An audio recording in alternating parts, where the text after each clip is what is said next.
Assalamualaikum warahmatullahi wabarakatuh. Kami dari kelompok 5, kami akan membawakan sebuah presentasi yang berjudul Pemrograman Nonlinier. Kami di sini adalah untuk memenuhi tugas mata kuliah Teknik Riset Operasi dengan dosen pengampunya Bapak Ibnu Hadi, MSI. Sebelumnya kami dari kelompok 5 yang berisikan Grace Pasaribu, saya Devi Brianti, dan ada Syarifah Anastasia Putri. Lalu sebelum kita mulai tentang non-linear programming ini, pastinya kita harus tahu dulu kan tentang apa itu NLP singkatannya. Jadi NLP atau non-linear programming ini adalah sebuah proses untuk mencari nilai maksimum atau minimum dari fungsi non-linear dengan atau tanpa kendala. Ciri-cirinya itu dia bisa menjadi fungsi objektif atau kendala berbentuk nonlinear ataupun juga dia mempunyai hubungan antar variabel tidak linear. Nah, konsep dasar dari pemrograman nonlinear ini, karena sebelumnya kita ini pernah belajar tentang cari nilai maksimum atau minimumnya dari fungsi yang nonlinear, kita juga harus tahu lagi tentang tipe-tipe masalah optimasinya.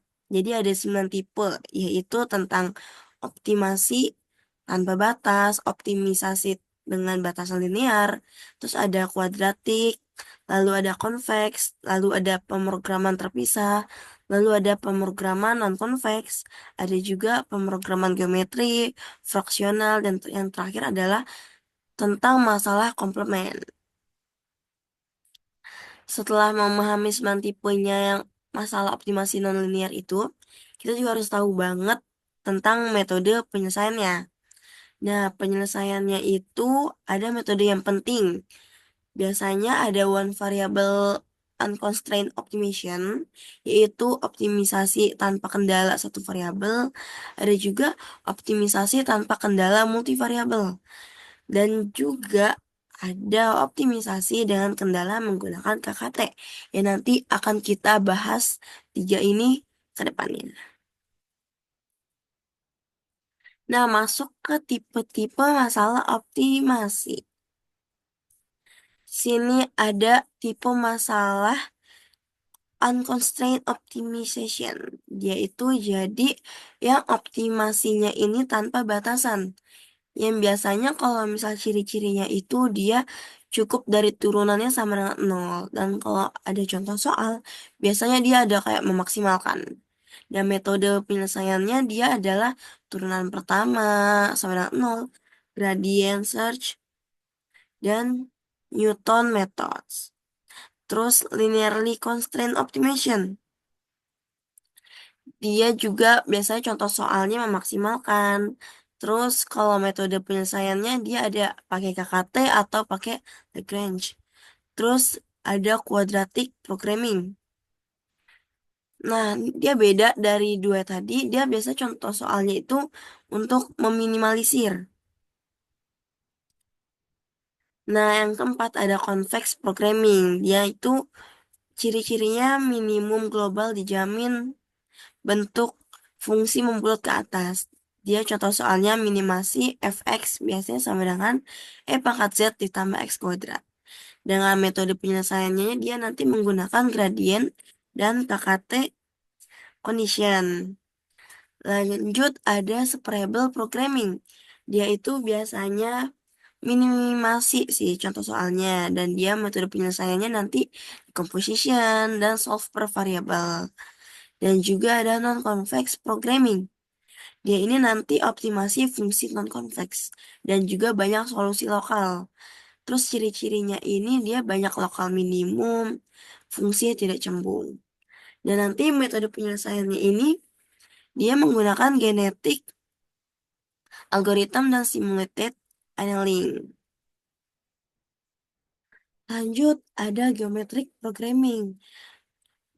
Lanjut juga ada fractional programming yang ini hanya lain-lain yang tidak akan dibahas di presentasi kali ini dan ada complementary problem. Ini bisa dilihat ada metode penyelesaiannya ini ada log transform, convex, Dinkelbach, transformasi linear, Lemkes algorithm, integral point methods. Nah, masuk deh kita ke optimisasi tanpa kendala satu variabel. Nah, kalau misal kita menghadapi suatu masalah optimisasi, lalu tanpa kendala satu variabel, dan tujuannya misalnya adalah mencari nilai X optimal yang membuat fungsi f(x)-nya ini mencapai nilai maksimum. Nah, syaratnya agar si X optimal ini menjadi solusi paling optimal adalah kita adalah kita membuat turunan pertama dari fungsi X. Nah, itu tuh harus sama dengan nol atau ditulis dengan dfx per dx sama dengan nol. Dan yang berarti di titik optimalnya ini, di titik optimal X ini, grafik fungsi memiliki garis singgung yang datar. Jadi bentuk fungsi yang kita bahas biasanya konkev, yaitu grafik yang melengkung ke bawah seperti bukit, yang seperti gambar seperti ini. Nah, kita bisa lihat bahwa di puncaknya ini, fungsi fx ini mencapai maksimum saat kemiringannya grafiknya itu nol. Kalau fungsi fx sederhana seperti fungsi kuadrat atau polinomial rendah, itu kita bisa langsung aja menyelesaikan persamaannya yang sama dengan nol. Tapi kalau misalkan fungsi fx-nya ini kompleks atau nggak punya eksplisit, kita itu bisa menggunakan metode numerik atau dia melakukan serangkaian percobaan mendekati nilai optimal. Nah, misalkan di sini ada masalahnya mencari maksimum fx satu variabel tanpa kendala. Nah, di sini juga syaratnya itu pasti dfx per dx-nya turunannya itu sama dengan 0, dx-nya itu sama dengan x yang bintang. Terus bentuk fungsinya konkev, yaitu melengkung ke bawah. Dan kita pasti solusinya adalah tentang analitik atau numerik atau Bayesian method atau Newton's method. Nah, kita masuk ke Bayesian method. Bayesian ini adalah metode yang digunakan untuk mencari solusi optimal dari fungsi, khususnya saat fungsi tersebut cekung yang tadi dijelaskan, yaitu ketika turunan keduanya bernilai negatif atau nol untuk semua nilai X. Yang pertama, dia itu harus menginisialisasi awal. Jadi pasti kita harus pilih dulu interval XL XU-nya, sehingga turunan dfx per dx-nya itu di XL dan XU ini berbeda. Jadi yang satu tanda positif, yang satu tanda negatif. Lalu setelah itu hitung tebakan awal dengan rumus X. Turunan yang pertama ini XL plus XU dibagi 2. Lalu setelah itu kita akan melakukan iterasi. Iterasi itu juga ada langkah pertama. Dia itu harus evaluasi turunan di fungsi X turunan pertama yaitu di df X turunan pertama per dx. Langkah kedua itu adalah kita harus periksa tanda. Kalau misalkan di df X turunan pertama ini lebih dari 0, maka set XU-nya ini sama dengan X di turunan pertama. Terus kalau misalnya jika df X-nya turunan pertama per dx ini kurang dari 0, maka set XL-nya ini sama dengan X turunan pertama. Nah, lalu langkah yang ketiga, kalau misalkan kita update nilai X di turunannya ini, yang baru, yaitu dengan rumus XL plus XU dibagi 2. Lalu ada pengecekan stopping rule, berhenti atau lanjut. Jika selisih XU plus XL ini kurang dari 2 eselon, maka berhenti, solusi sudah cukup akurat. Nah, lalu abis itu kita juga menghitung selisih antara XU dikurang XL. Nah, kalau misalkan si eselon dan selisihnya ini belum, kembali ke langkah iterasi lagi. Nah, si eselon ini adalah toleransi error terkecil, misalnya 10 pangkat min 4 atau 10 pangkat min 6. Tujuannya ini adalah kita itu akan menemukan nilai X yang ini di mana turunan dfx itu akan mendekati 0. Nah, di sini ada contoh bisection metode ya.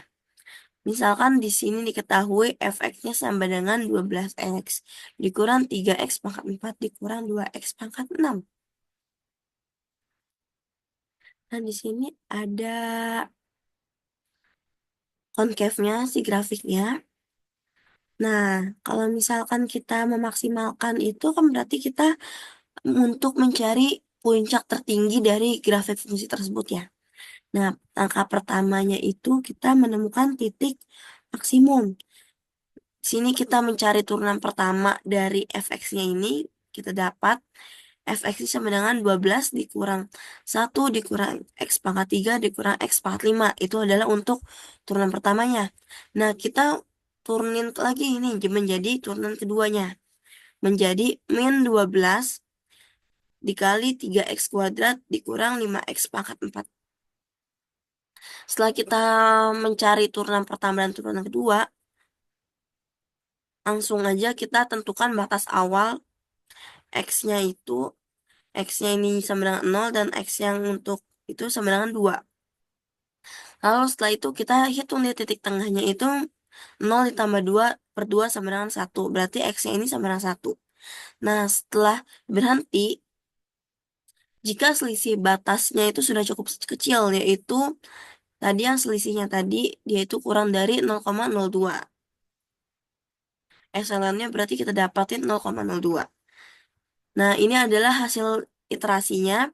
Menggunakan metode ini, iterasi paling kecil itu di iterasi ketujuh.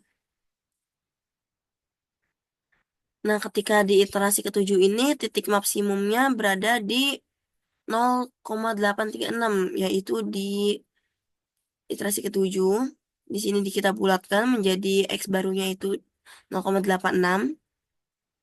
Dan nilai maksimum fungsinya itu berada di 7,88. Dan dia pasti berhenti di iterasi ketujuh karena selisihnya 0,01, yaitu kurang dari 0,02 dan itu cukup dekat.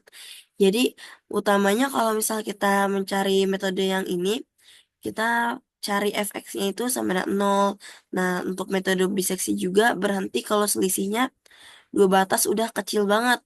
Misalnya dia di sini eselonnya 0,02. Lalu kita dapatin dari contoh soal ini adalah 0,86 dan itu adalah titik maksimum dari fungsi tersebut. Nah, selanjutnya ini kita bahas Newton's metodenya. Dia ini adalah pendekatan numerik yang digunakan untuk mencari solusi optimal sama seperti biseksi dari suatu fungsi.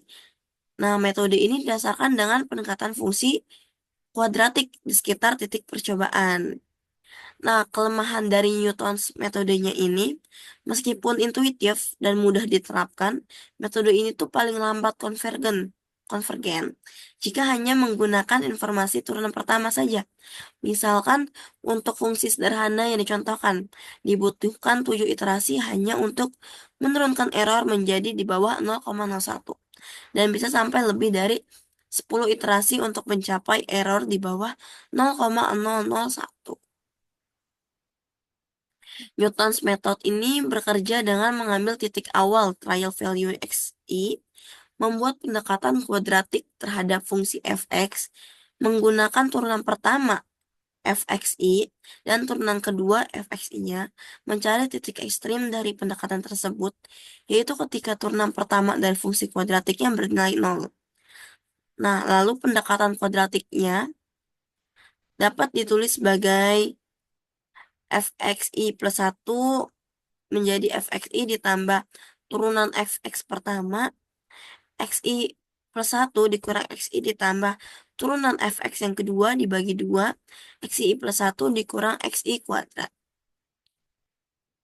Lalu agar mendapatkan titik maksimum ataupun minimum, kita turunkan ekspansi Taylor tersebut, yaitu turunan pertama dari xi plus 1 ditambah turunan kedua xi terus dikali xi plus 1 dikurang xi sama dengan 0. Setelah itu kita akan menyelesaikan persamaan tersebut lalu menghasilkan rumus utama metode Newton, yaitu X I+1 sama dengan XI dikurang turunan FXI dibagi turunan kedua XI.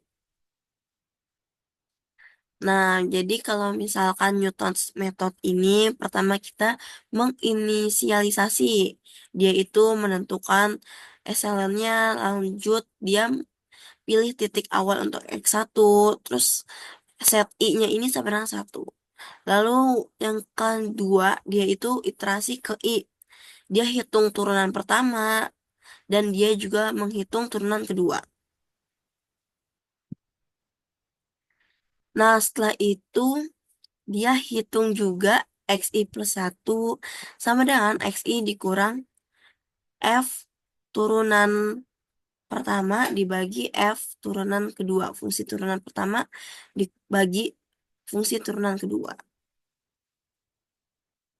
Nah, di Newtons ini sama juga kalau misalkan dia berhentinya itu jika nilai mutlak dari XI+1 dikurang XI, dia itu kurang dari eselonnya. Jadi maka kalau misalnya XI+1 ini dianggap solusi paling optimal. Kalau misalkan belum mencapai eselonnya ini, lanjut terus diulangi terus iterasinya. Nah, kita masuk ke contoh soal Newton's method.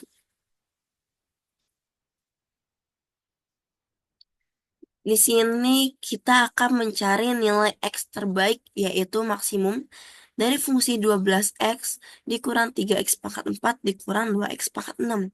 Nah, tujuan kita di sini ini kan sama ya, kita soalnya sama yang biseksi tadi. Dia tuh membandingkan antara Newton sama biseksinya. Nah, untuk mencari ini kita pakai metode Newton, yaitu metode yang menghitung nilai X yang lebih baik di setiap langkah dengan rumusnya ini. XI-nya ini dikurang nanti turunan pertama dari XI dibagi turunan kedua XI.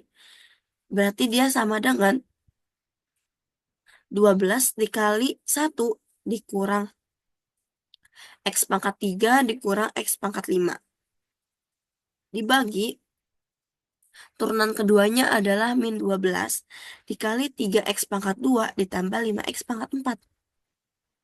Jadi sama dengan XI ditambah 1 dikurang X pangkat 3 dikurang X pangkat 5 per 3X pangkat 2 ditambah 5X pangkat 4. Nah, kita pilih deh eselonnya berapa. Nah, di sini kita pilih eselonnya itu adalah 0,0001. Dan memilih X1-nya itu sama dengan 1 sebagai awalnya. Setelah itu kita dapat hitung deh nilai X-nya berturut-turut lebih kecil dari epsilonnya adalah 0,01. Yang artinya ketika hasilnya sudah cukup akurat, iterasi bisa dihentikan. Nah, iterasinya itu di sini kita cuma ada 4 iterasi kalau misalkan menggunakan metode Newton. Di sini kita dapat 0,83763 dan 0,83762 di XI+1. Dan dia kan cuma 0,001 juga ya. Jadi perbandingan ini itu sangat cepat.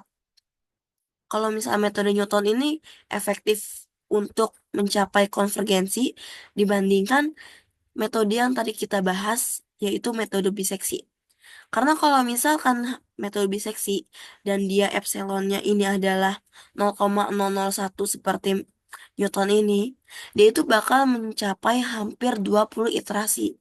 Dan kalau misalkan pakai metode biseksi yang kita jelasin awal, dia itu tingkat presisinya ini yang sama seperti dicapai metode Newton hanya dalam 4 iterasi. Yang tadi ini. Ini. Nah, lanjut, kalau misalkan meskipun frekuensi di Newton ini cukup khas, tapi performanya itu dapat bervariasi tergantung masalahnya. Kalau misalkan metode ini didasarkan pada pendekatan kuadratik dari fx, performanya ini sangat dipengaruhi oleh tingkat akurasi pendekatan tersebut. Nah, selanjutnya akan dibacakan oleh teman saya tentang multivariable unconstrained optimization.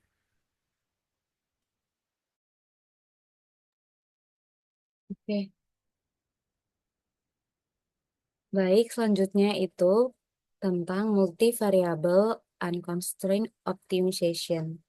Boleh di next.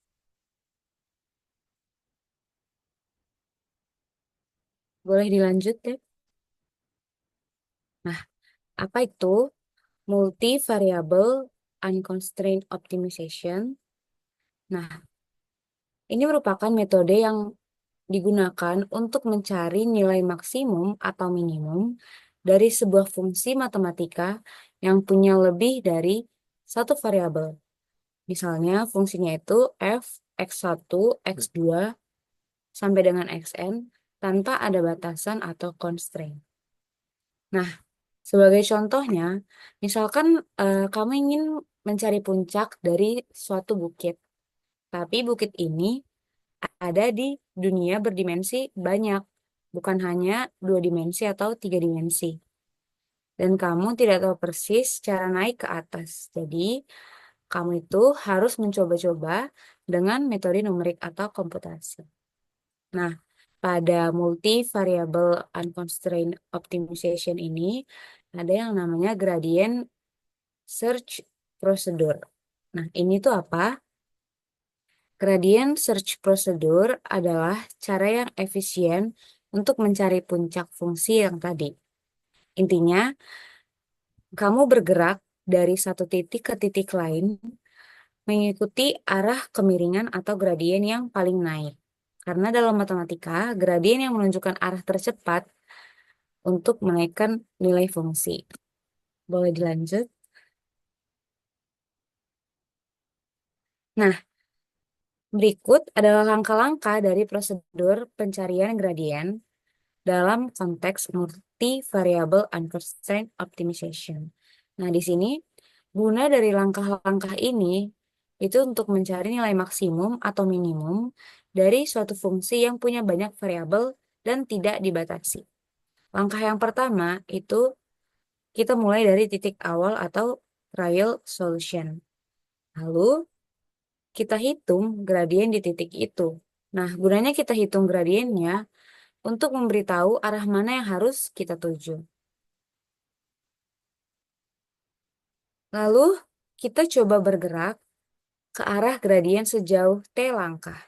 Nah, setelah kita bergerak, kita harus cari nilai dari si T bintang yang membuat nilai fungsi paling besar dalam arah itu. Nah, pada langkah keempat ini bisa kita lakukan dengan teknik optimasi satu variabel seperti bisection method.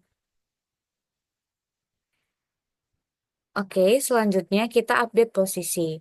Nah, gunanya kita update posisi ini untuk memperbaharui titik solusi saat ini dengan melangkah ke arah gradien sejauh T bintang.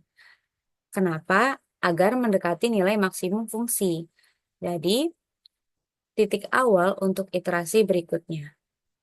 Lalu, setelah kita mengubah posisi atau mengupdate posisi, kita harus cek apakah gradiennya sudah mendekati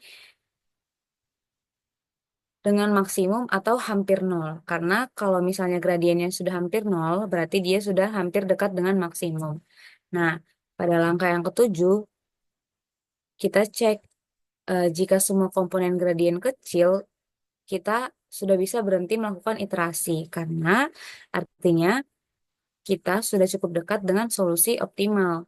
Tapi kalau belum, atau kalau komponen gradiennya masih cukup besar, kita bisa ulangi langkah yang pertama dengan titik yang baru sebagai titik awal.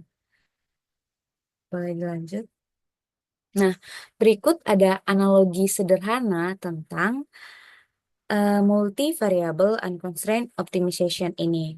Jadi kita bisa membayangkan bahwa kita itu buta dan berdiri di kaki bukit. Nah, kita bisa merasakan tanah miring ke arah mana.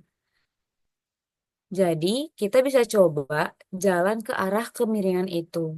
Nah, kalau kita sudah tidak merasakan adanya kemiringan lagi, berarti kita sudah capai di puncak bukit. Berikut kesimpulan singkat tentang metode gradient search ini. Nah, metode gradient search ini membantu menemukan titik maksimum fungsi, bahkan jika fungsinya rumit dan punya banyak variabel. Nah, ini sangat berguna dalam bidang optimasi seperti ekonomi, teknik, dan riset operasi. Baik, selanjutnya kita masuk ke contoh soal gradient search procedure. Lanjut. Di sini, misalkan kita punya fungsi dengan dua variabel x1 dan x2, dan kita ingin mencari nilai maksimum dari fungsi ini. Lalu diketahui di situ ada turunan parsial, yang artinya kita cari perubahan nilai fungsi terhadap masing-masing variabelnya. Di sini ada turunan f terhadap x1 adalah 2x2 dikurang 2x1. Lalu ada turunan f terhadap x2 adalah 2x1 ditambah 2 dikurang 4x2. Di sini untuk memulai prosedur pencarian gradien, setelah memilih nilai kecil epsilon sesuai, biasanya eh, jauh di bawah 0,1, misalkan x-nya itu sama dengan 0,0, yang kita pilih sebagai solusi awal. Nah, karena turun parsial pada titik ini adalah 0 dan 2, maka gradiennya untuk f 0,0 itu sama dengan 0,2.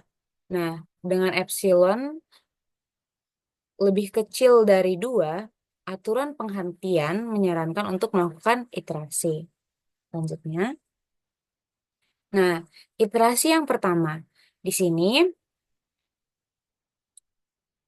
dengan titik awal, dengan nilai 0 dan 2 sebagai turunan parsial, iterasi yang pertama kita mulai dengan titik awal, yaitu x sama dengan 0,0. Nah, lalu di sini kita punya x1 sama dengan 0 ditambah t0 sama dengan 0. X2 sama dengan 0 ditambah t2 itu sama dengan 2t. Lalu kita substitusikan ke dalam fx. Nah,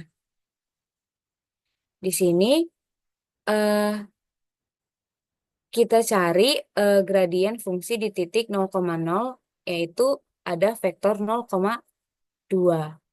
Nah, di sini kita bisa lihat juga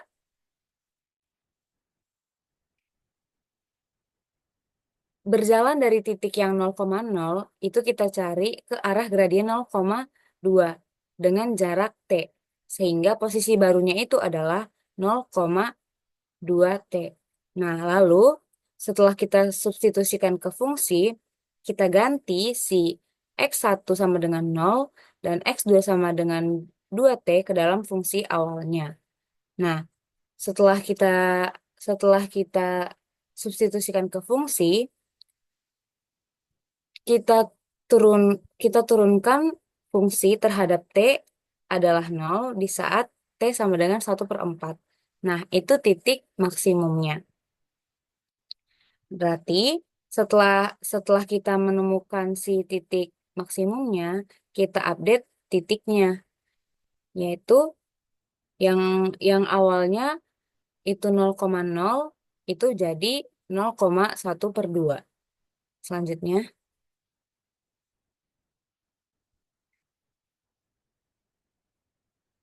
nah, di sini kan tadi kita udah update titiknya jadi yang X aksen itu jadi 0,0 ditambah 1/4 dikali 0,2. Nah, 1/4 ini dari mana? 1/4 itu nilai T yang 1/4 tadi kita udah dapat di sana. Ini jadi 0,1/2. Sehingga di iterasi yang pertama kita dapatkan hasil gradiennya dari F 0,1/2 itu sama dengan 1,0.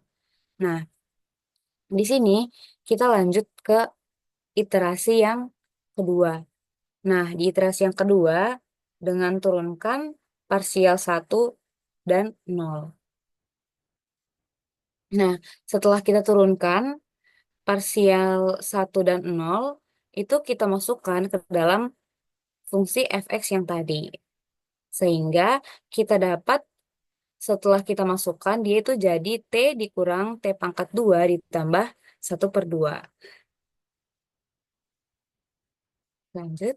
Nah, karena di sini F T bintang, koma 1/2 itu sama dengan nilai maksimal dari F T, koma 1/2, di mana T lebih dari sama dengan 0, itu sama dengan maksimal dari T dikurang T pangkat 2 ditambah 1/2, di mana T-nya lebih dari sama dengan 0. Dan di sini dapat kita lihat D per DT dari T dikurang T pangkat 2 ditambah 1/2 itu sama dengan, berarti kita tinggal cari si turunan dari T dikurang T pangkat 2 ditambah 1/2. Nah, turunannya itu 1 dikurang 2T, itu sama dengan 0. Nah, berarti kita dapat T bintang itu sama dengan 1/2. Nah, karena kita udah dapet T bintang sama dengan 1/2, berarti kita bisa update titiknya. Yang di awal titiknya itu kan X-aksennya itu kan 0,1/2. Nah, karena kita udah dapet T bintangnya sama dengan 1/2, berarti kita update titiknya. Jadi, X-aksen sama dengan 0,1/2 ditambah 1/2 dikali 1,0 itu jadinya 1/2,1/2. Selanjutnya. Nah, di sini ada tabel ringkasan yang dapat kita lihat. Cara yang efisien untuk merangkum hasilnya adalah dengan membuat tabel seperti ini. Nah, di sini, di kolom awal, yang x-aksen itu merupakan posisi awal iterasi. Nah, kolom yang kedua, itu merupakan gradien di posisi itu. Nah, kolom yang ketiga, itu adalah persamaan jalur yang kita uji. Di kolom yang keempat, itu merupakan fungsi di dalam T. Nah, di kolom yang kelima, itu adalah nilai T yang optimal. Di kolom yang keenam, itu adalah titik update yang berikutnya. Nah, makanya di sini di kolom yang terakhir, itu yang pada iterasi yang pertama, itu diupdate menjadi 0,1/2. Setelah kita lakukan iterasi yang kedua, nah, titik update-nya itu berubah jadi 1,2, 1/2, 1/2. Selanjutnya, nah, jika dilanjutkan, titik-titik solusinya pada percobaan menjadi 3/4, 1/2, 3/4, 5/8, 7/8, 5/8, 7/8, 11/16 itu sampai seterusnya. Nah, titik-titik ini mendekati T bintang 2 itu sama dengan 1,1, yaitu solusi dari optimalnya. Nah, dapat kita verifikasi dengan gradien dari F 1,1 itu sama dengan 0,0. Nah, di sini, namun karena urutan tersebut tidak benar-benar mencapai titik batasnya, prosedur akan berhenti saat cukup dekat, atau itu tergantung dari nilai si epsilonnya. Jadi kalau misalnya memang dia tidak mencapai titik batasnya yang sebenarnya, kita bisa berhenti di saat dia sudah mendekati. Selanjutnya. Nah, pada gambar yang tadi itu menunjukkan bahwa prosedur ini bergerak secara zigzag yang menunjukkan solusi optimal. Nah, beberapa modifikasi telah dikembangkan untuk mempercepat pergerakan menuju solusi optimal dengan mempertimbangkan perilaku zigzag yang tadi, yang kita lihat di gambar. Nah, jika fx bukan fungsi konkav, prosedur pencarian gradien masih akan konvergen ke maksimum lokal. Perbedaannya adalah T bintang sekarang adalah nilai maksimum lokal pertama dari eh, fungsi f x aksen plus T gradien dari f x aksen. di saat T meningkat dari nol. Nah, di sini jika tujuannya adalah meminimalkan fx, maka arah gerak gradien harusnya dibalik, yaitu ke arah negatif gradien di setiap iterasi. Artinya, aturan pengambilan titik berikutnya menjadi reset x-aksen itu sama dengan x-aksen dikurang T bintang gradien dari fungsi f-aksen. Nah, perubahan lainnya adalah T bintang sekarang merupakan nilai non negatif T yang meminimalkan. Selanjutnya,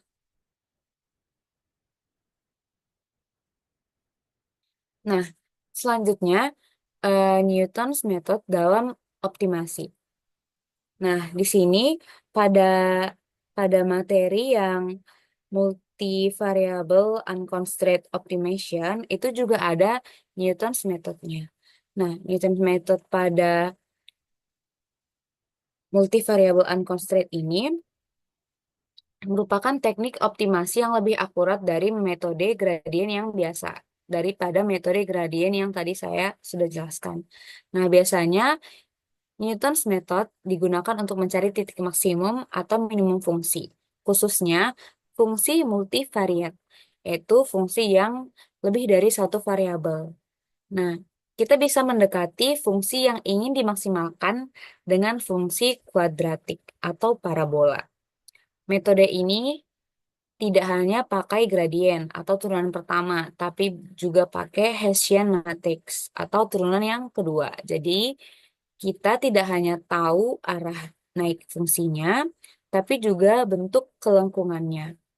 Nah, pada multivariable unconstrained optimization ini, rumus Newton's methodnya itu x-aksen sama dengan x dikurang eh, gradien fungsi di titik x pangkat 2 dipangkatkan minus 1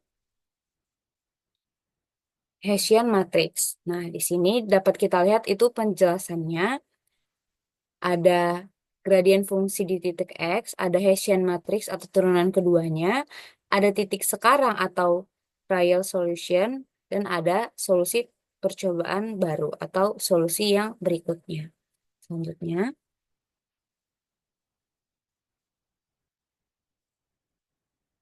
perbandingan Newtons dengan gradien aksen.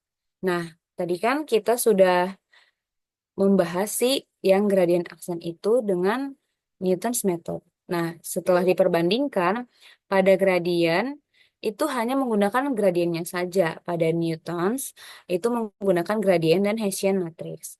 Nah, pada pada pada gradien, langkah T bintang itu dicari manual, yang pada method, pada Newton's langkahnya dihitung langsung, jadi lebih efisien.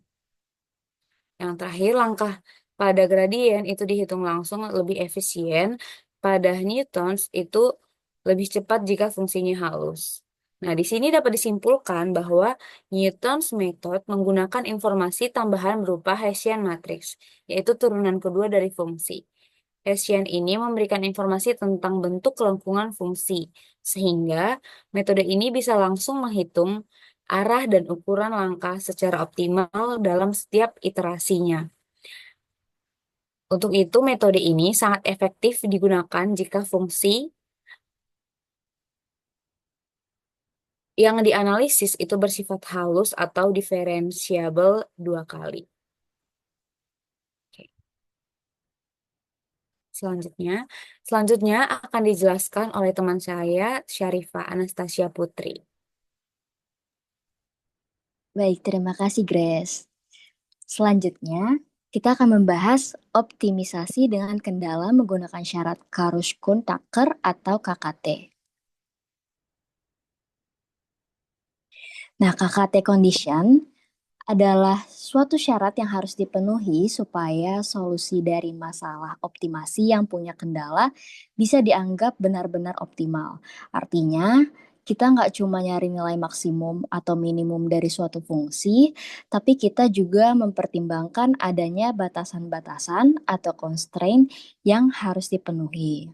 Tapi kondisi ini dipakai kalau di dalam masalah optimasi itu kita punya kendala. Yang pertama ada kendala pertidaksamaan yang dituliskan sebagai GIX kurang dari sama dengan 0.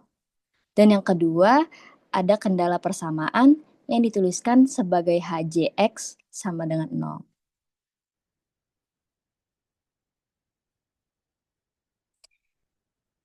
Nah, selanjutnya ada syarat perlu dan cukup untuk optimasi nonlinear. Jadi kita bisa melihat kapan kondisi optimal bisa dikatakan benar-benar optimal tergantung jenis masalah optimasinya. Nah, jenis masalah yang pertama ada one variable unconstrained.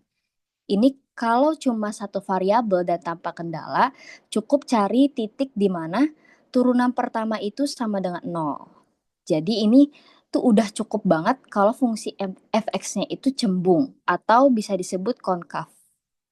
Yang kedua, ada masalah optimasi multivariable unconstrained. Kalau variabelnya banyak, syaratnya adalah semua turunan parsialnya itu harus 0. Ini juga cukup kalau fx-nya itu cembung atau konkav.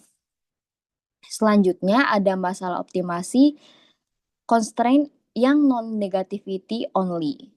Misalnya kita punya batasan bahwa semua xj itu lebih besar sama dengan 0. Maka syarat optimalnya tetap sama, yaitu semua turunan parsial harus sama dengan 0. Tapi kita juga perlu cek apakah solusi itu masih masuk di dalam batasan ini. Nah, ini syarat cukup berlaku jika fx-nya itu cembung atau konkav. Kemudian yang terakhir ada general constraint problem. Nah, kalau masalahnya punya kendala lebih kompleks seperti pertidaksamaan dan persamaan, maka syarat optimalnya adalah KKT condition. Nah, solusi ini akan cukup optimal kalau fungsi fx-nya itu konkav atau cembung dan semua fungsi kendala GIX-nya itu konveks. Bisa dilanjut? Nah, kemudian kita punya syarat KKT. Kita punya fungsi tujuan fx. Kemudian ada kendala pertidaksamaan GIX dan persamaan HJX serta dugaan solusi X bintang. Nah, KKT ini menyatakan bahwa harus ada nilai UI dan VJ yang disebut sebagai Lagrange multipliers yang memenuhi 6 syarat ini. Nah, syarat yang pertama itu ada namanya gradien Lagrangian atau dia itu tidak boleh negatif. Artinya turunan fungsi tujuan ini dikurangi kontribusi dari kendala yang tidak boleh lebih besar sama dengan 0.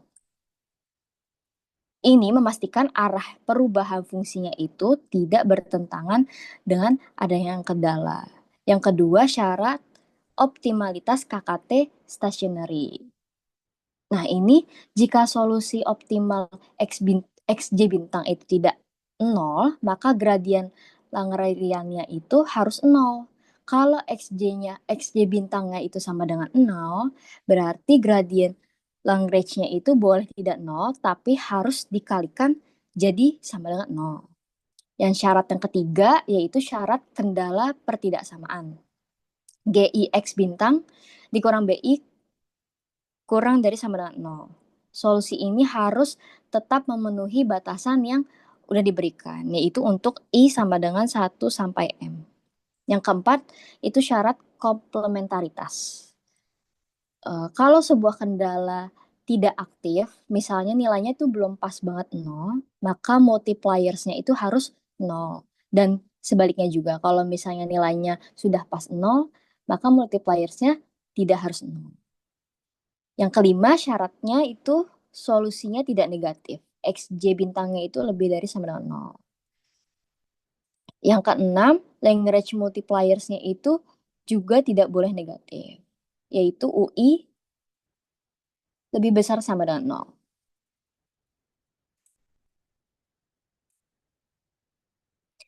Berikutnya, contoh soal Karushkuntaker atau KKT.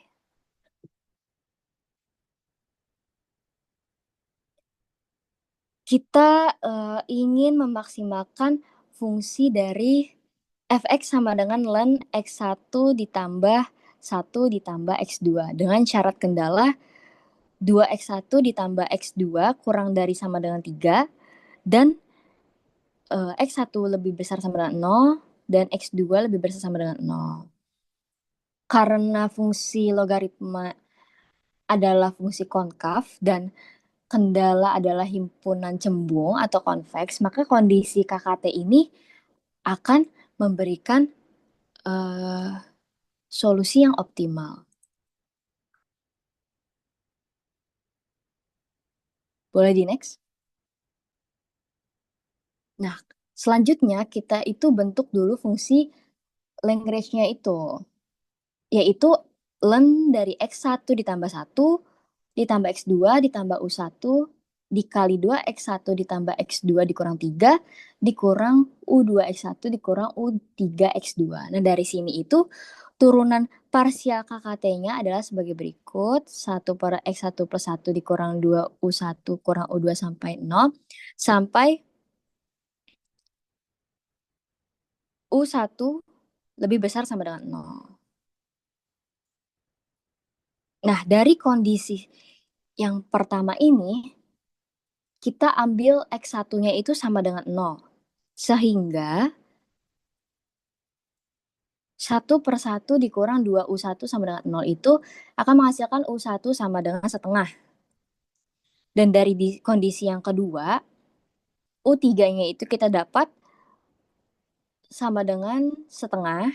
Dan karena U3-nya itu tidak sama dengan 0, maka X2-nya sama dengan 0. Maka kondisi 3 yang tadi menjadi 2X1 ditambah X2 itu sama dengan 0 tambah 0 yang pastinya kurang dari sama dengan 3. Maka syaratnya terpenuhi. Nah, jika semua syaratnya terpenuhi, berarti didapat X1 sama dengan 0, X2 sama dengan 0, U1-nya sama dengan U2-nya sama dengan 0, U3-nya sama dengan setengah. Nah, solusi optimalnya ini kita temukan pada X1 sama dengan 0, X2 sama dengan 3, dan U1-nya sama dengan 1 dengan nilai maksimum Fx1, X2 dari ln 0 tambah 1 tambah 3 sama dengan 3.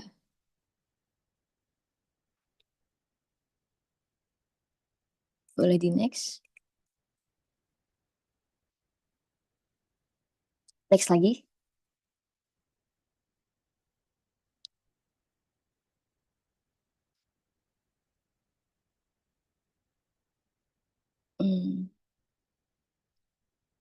KKT condition untuk kasus yang X1 sama dengan 0, X2 sama dengan 0, U1 sama dengan 0 itu memenuhi kontradiksi pada syarat yang pertama dan sampai syarat yang ketiga.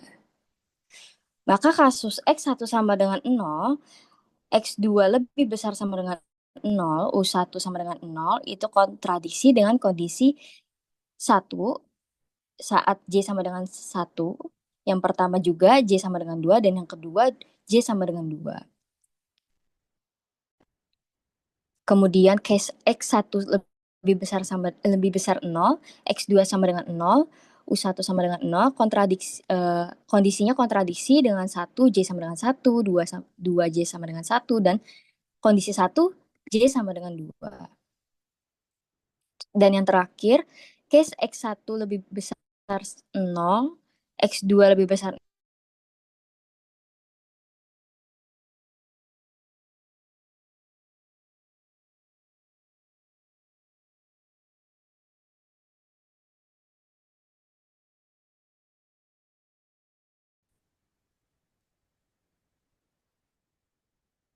Baik, untuk yang terakhir, case X1 lebih besar 0, X2 lebih besar 0, U1 sama dengan 0, itu kondisinya kontradiksi dengan 1 J sama dengan 1, 2 J sama dengan 1, 1 J sama dengan 2, dan 2 J sama dengan 2. Nah, kasus X1 lebih besar 0, X2 lebih besar 0, U1 lebih besar 0 itu membiarkan kita untuk menghapus salah satu yang ketidakadaan dalam multipliers untuk kondisi 2J sama dengan 1, 2J sama dengan 2, dan 4. Yang dimana ini membiarkan kita untuk menghapus kondisi 1J sama dengan 1, 1J sama dengan 2, dan 3 untuk kesimpulan berikutnya. KKT kondisi ini untuk kasus X1 lebih besar 0, X2 lebih besar 0, U1 lebih besar 0 memenuhi kondisi 1, J sama dengan 1, 1X1 plus 1 dikurang 2, U1 sama dengan 0, kondisi 2, J sama dengan 2, 1 dikurang U1 sama dengan 0, dan 4, UX1 ditambah X2 dikurang 3 sama dengan 0. Boleh di next.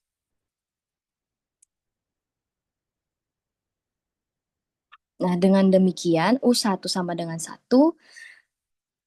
jadi X1 sama dengan min setengah, di mana kontradiksi dengan X1 lebih besar 0. Dan itu memberikan kita kesimpulan bahwa kasus X1 sama dengan 0, X2 lebih besar 0, U1 lebih besar 0 itu harus dicoba lagi selanjutnya.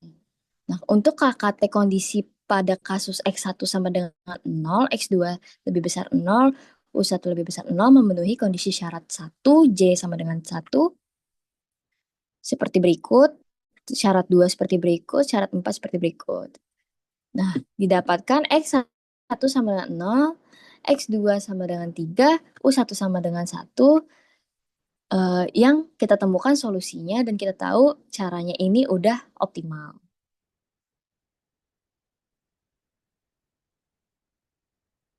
Kesimpulan dari materi programming nonlinear ini adalah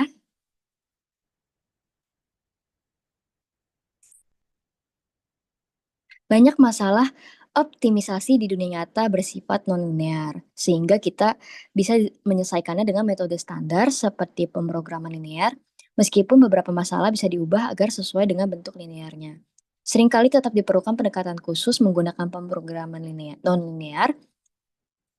Tidak ada satu metode yang bisa menyelesaikan semua masalah nonlinear dengan cara yang cepat dan efisien, tetapi sudah termasuk kemajuan yang besar untuk dicapai karena untuk beberapa jenis masalah tertentu seperti quadratic optimization, convex dan non-convex programming itu sering seiring waktu berbagai algoritma dan teknik baru yang lebih efisien telah dikembangkan.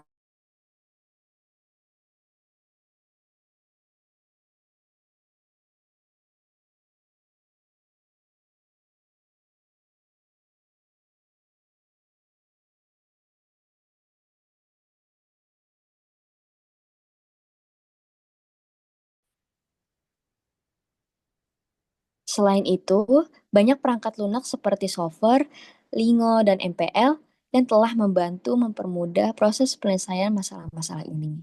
Perkembangan di bidang algoritma dan software juga membuat masalah-masalah yang sebelumnya sulit kini bisa diatasi. Sampai saat ini, penelitian di bidang pemrograman nonlinear masih terus berkembang dan memberikan banyak harapan untuk masa depan. Nah, berikut latihan soal. Berikut soal yang pertama, boleh di next aja langsung. Soal yang kedua dan soal yang ketiga. Referensi kita dari e-book Lieberman edisi ke-10. Terima kasih. Sekian presentasi dari kelompok 5. Wassalamualaikum warahmatullahi wabarakatuh.